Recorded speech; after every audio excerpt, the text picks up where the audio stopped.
Creighton improves to 3-1 on the season with a 75-60 win over North Dakota, which can, I guess, generously be described as choppy. It was a pretty uneven effort from Creighton, especially in the second half, where their shooting failed them pretty dramatically, going just, I believe, 1 for 18 from three-point range in the second half. That's they shot it pretty well in the first half, but they ended up 21% from three-point range and 41% from the field for the game after scoring 47 points in the first half. Really strange game to kind of watch, not just because of the shooting and kind of the choppy, uneven nature of the game in general, but the rotations were pretty strange as well. And we'll get to that here in just a second. One thing I wanted to make note of as well was Jackson McAndrew. Only played 8 minutes, checked out late in the first half, about 4 minutes left, and then never returned. Coach McDermott said he's been dealing with with a foot issue that kind of flared up during shoot around and wasn't able to go past that point in the game today. So that's something to keep an eye on for the rest of the season.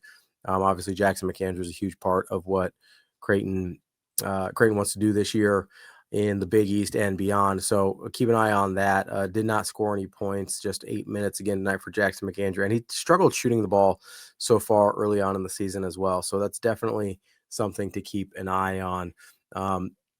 One big positive note for Creighton was Blake Harper. 19 points, 6 of 11, 4 of 8 from 3. His best game as a Creighton Bluejay so far. Had a double-double, 19 points, 12 rebounds. Kind of saw some flashes of what Blake Harper can be. He shot 40% at Howard last year, but wasn't really high volume on those numbers. So it was good to see him go 4 for 8, hit those shots early in the first half. As I mentioned, basically nobody hit three-pointers in the second half. They hit one early and then missed, I think, their next 15 or so in a row. I don't have the number in front of me, but it was a really rough stretch in terms of shooting the ball. And in terms of their offensive chemistry in general, I knew that it would be a work in progress, but they're further away offensively, chemistry-wise, than I thought they'd be.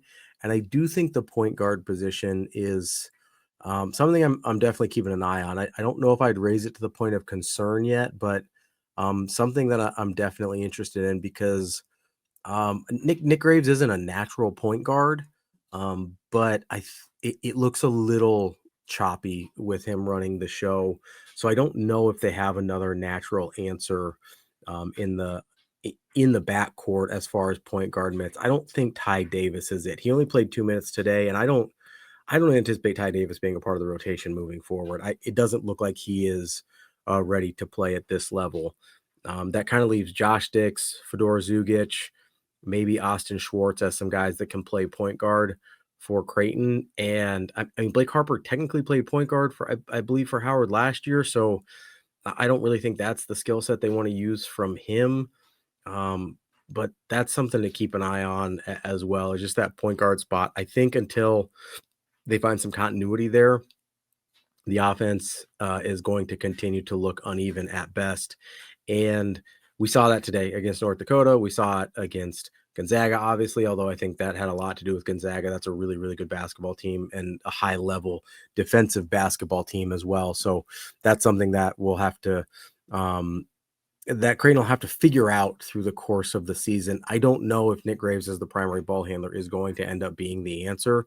It seems to be the answer right now, but I think Creighton's going to have to figure something else out if they're going to reach their ceiling offensively with this team. Maybe it's a point guard by committee situation. I'm not sure, but that's something I've got my ears perked for that moving forward, especially as we get into Vegas. They're about to face two really tough teams with Baylor and Iowa State coming up next week during the Thanksgiving week, the players tournament. So they're going to have to figure this out against a much higher level of competition than they faced tonight in North Dakota. Now, North Dakota did play a kind of a interesting trap style of defense, which made life a little bit more difficult, but make no mistake, if they're struggling with North Dakota, Baylor and Iowa State are going to be even that much more so in terms of a challenge for this Creighton team. That kind of the point guard discussion kind of gets me into that rotation talk that I wanted to get into. And that has to do with Hudson Greer, basically them reversing the decision of wanting to redshirt Hudson Greer and now he ends up playing 13 minutes against North Dakota. There's a couple things I'm not totally sure about here. Number one is what that conversation went like, because I don't know what the clear path to minutes for Hudson Greer is. I think he can help this team, but I also think his playing time is going to be a little bit spotty. I don't know that you're going to have the consistent level of playing time. Maybe that's okay with him, and maybe that's what he ended up deciding. Personally, I think I'd have a harder time not knowing when or if I'm going to play versus redshirting and knowing what the plan's going to be. But I know redshirting is a tough thing for a lot of guys, and mentally it's not something they really want to go through. He did have 4 assists and 7 rebounds tonight in 13 minutes, so that's something to keep an eye on. Like I said, I do think he can help this team. I just don't know what that looks like. If you're playing Fedor Zugic and maybe Austin Schwartz and Josh Dix at more point guard type minutes, maybe that opens up some wing minutes for Hudson Greer. I don't know. But what I do know is the rotation was pretty strange tonight. As I mentioned, Ty Davis just 2 minutes. The one that really stuck out to me was Austin Schwartz just with 6 minutes. I think he has at times in the exhibitions looked like one of their better players, and I'm not totally sure what the 6 minutes for Austin Schwartz was about. Maybe he got banged up as well. I didn't hear, but I think he's going to have to be an important part of the rotation moving forward. That's a guy that has a lot of talent and a skill set that Creighton needs in terms of ball handling and playmaking. I'm not sure they can get away with only playing him 6 minutes or spotty minutes moving forward against some of these better and more athletic teams. So that's something I'm really keeping an eye on. Fedor Zugic had 14 minutes. I think they may not need more from him just because of his skill set. I understand there's kind of a log jam in those 1, 2, 3 spots. Since there's not a true point guard, it's sort of a combo guard wing spot is sort of how I view it. And there was a log jam of guys there between Zugic, Schwartz, Greer, Josh Dix, Nick Graves.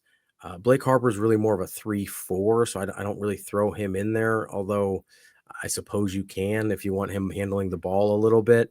The rotation is, I think, way messier than even I was anticipating. And I was anticipating some pretty serious, growing pains and feeling out period here. But I don't know that 4 games in, we're any closer to having any idea what this is going to look like at the end of the season than we were in game 1. And that's not to say Greg McDermott doesn't, but from the outside looking in, it's a pretty messy picture in terms of rotation, in terms of point guard minutes, in terms of just overall chemistry and cohesion on this team.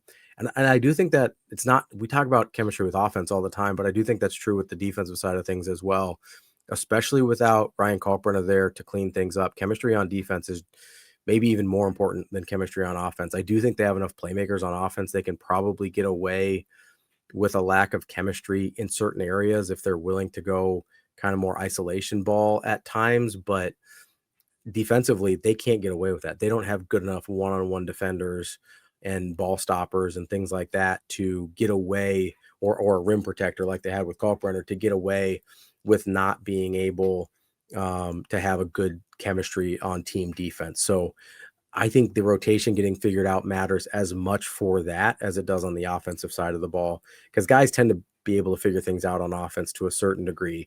Defensively, if you don't have good chemistry and you don't know where other guys are supposed to be, especially when you're playing a pretty help-dependent defense, things can get away from you in a hurry when that happens. So I'll be really interested to see against better competition if Greg McDermott starts narrowing that rotation down a little bit. As it was tonight, you had 1, 2, 3, 4, 5 guys play over 20 minutes, and then another 3 play at least 10.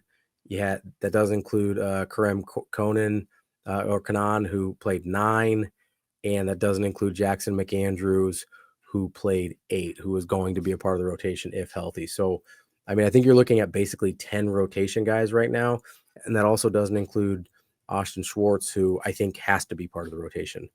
So I don't really know.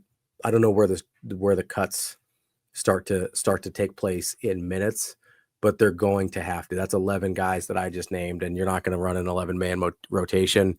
I think ideally McDermott would like to run about 9, and we're a long way from that, because I don't know that a ton of guys have made clear distinctions as who's going to have to play for this team. We'll find out starting on Monday against Baylor, and then again Tuesday against Iowa State as they get to the Players Tournament over Thanksgiving week.